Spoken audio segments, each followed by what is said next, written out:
Okay, guys, so we're then going to move into IT risks. Like I said before, this is going to be explored massively later on. So we're just touching on the outskirts of it right now, nothing earth-shattering. So physical threats, kind of obvious sort of stuff. The idea of what would happen if someone could access your computer. So they could damage it, they could smash it up, that would be really bad. They, being able to access your computer, could type in. I don't know if anyone has had that happen to them. It used to be very popular to turn your screen upside down, which is not terrible, but it's sort of imagine what you could do if you had sort of naughty things on your mind when you had left that screen unlocked. Okay, so it's maybe that it's unlocked, or maybe that we've guessed a password or been able to get around your password in some other way. Viruses and hacking, we're going to explore massively later on. So for now, just understand that there are risks, but understand that by the time you finish the course, you'll be able to talk at length about this. The Chapter 1 questions seem to be quite on the simple end of the spectrum, but obviously they're going to be all muddled up anyway when you hit your mocks. So that's going to be potentially quite a lot more interesting with black hat hacking and white hat hacking and stuff like that. Technical failure, the idea that the computer breaks, so the hard disk goes or something like that. That actually happened to me when I was in audit. I lost 8 weeks of work as a result. I think catastrophic is the right word. My partner was very, very, very unsympathetic and did not see the funny side of it at all. So I didn't at the time, but now I can laugh about it. So yes, quite terrible. Infrastructure's interesting. So something like the internet goes down and you miss out on new sales orders because your internet's not there. You've been trying to give someone customer support and you're in the middle of talking to them and it goes. That sort of thing would be a good example of infrastructure failure. Human error, where we accidentally do something, causing irrevocable loss. So yesterday I managed to delete all of my Hotmail emails. I've had Hotmail since 2003, so that was quite a lot of emails. I think it was 100,000 that they deleted. Once you started it, could not stop it. It was kind of sad. Luckily, it's nothing earth-shattering, but still pretty sort of scary how easy it is to do.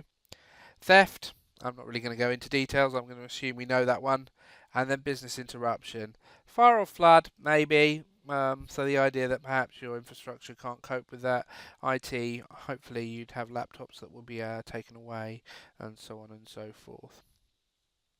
Then we move on to international operations. This is perhaps getting less important as most of the notes have moved away to F3 now. Currency risks, we will talk a little bit about. Chapter 7's internal audit, they touch very, very lightly on elements of it, but nothing earth-shattering. Okay, just the risks that the currency can go up or it can go down. And if it goes up, then that can be good or bad, depending on whether I'm buying or selling. If it goes down, that could be good or bad. Cultural differences, kind of interesting. The idea that different countries see things differently.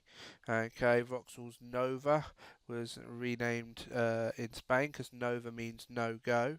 My favourite cultural difference example is Dasani. I don't know if anyone's heard of Dasani, but Dasani was Coca-Cola's bottled water. And they tried to sell it in the UK and it failed. And the reason it failed is because it turned out that it was bottled tap water. And obviously that's just absurd. But in America, it's not absurd. There is no cultural bias about buying bottled tap water. So when they did all of their testing and stuff, they asked people in the UK, would you like to buy bottled water from us? And everyone was like, yeah, because we just assumed, when they said bottled water, we just assumed they meant bottled mineral water. Not for 1 second did we think it would be bottled tap water.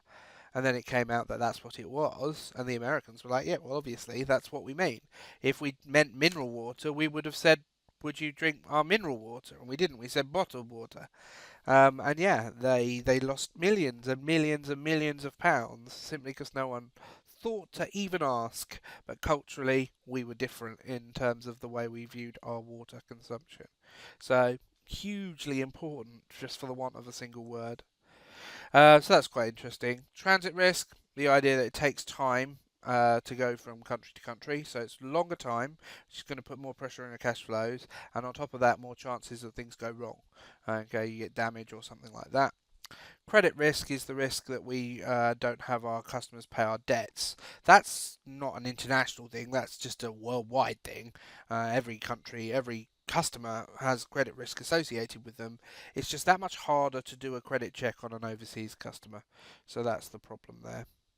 Political risks, looking at the government. Okay, so we can see changing in local tax laws, changes in import duties and stuff like that.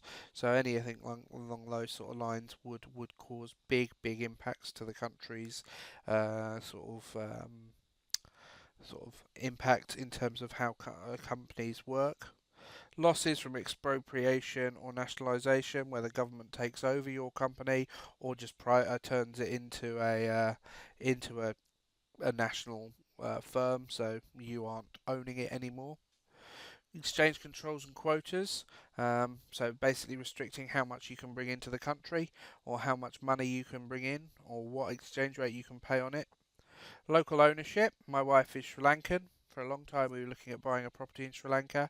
Turns out to buy a property in Sri Lanka, if you're a foreigner, you need to pay a 100% tax on property there.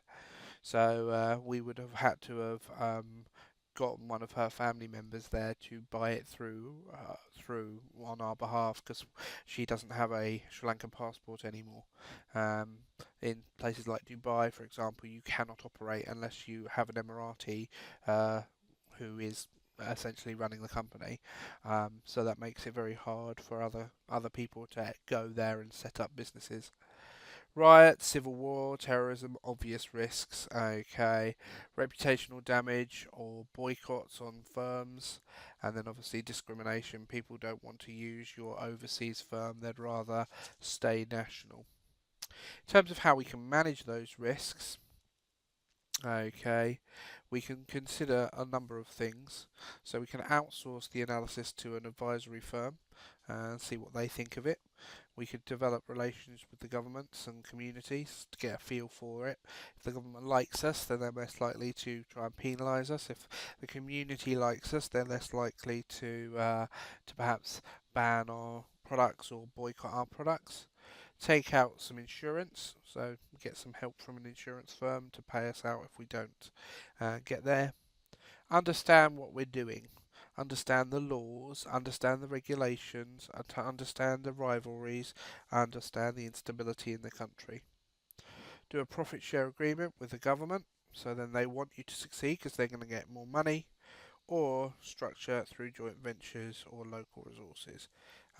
Essentially, that's going to do that for you. If a joint venture comes in and he's bringing a lot of skills to the table, then that's going to be helpful, and so on and so forth. So that's the end of section 4. We'll move on to section 5.